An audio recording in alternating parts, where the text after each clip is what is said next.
ஆட்டம் எப்படி இருந்தது? ரொம்ப நல்லாவா இருந்ததுங்க.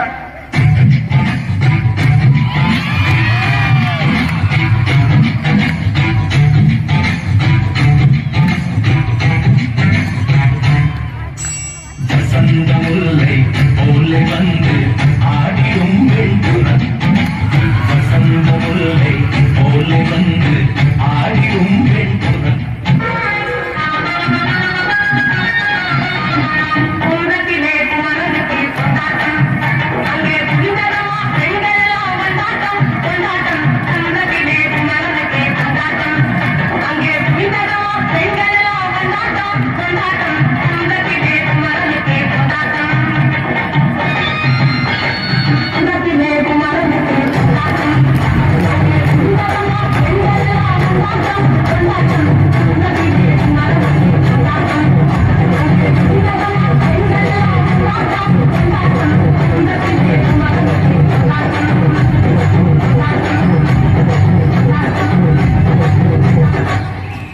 போதும் போதும், பழைய பாடலா இருந்தாலும் சரி புது பாடலா இருந்தாலும் சரி, பாடலை கேட்டாலே கலநயத்தோட சும்மா ஆடுவோம்னா ரீமிக்ஸுக்கு. Oh, I see. We can dance your songs, but at the same time, can you make our dance to your song?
My parents stay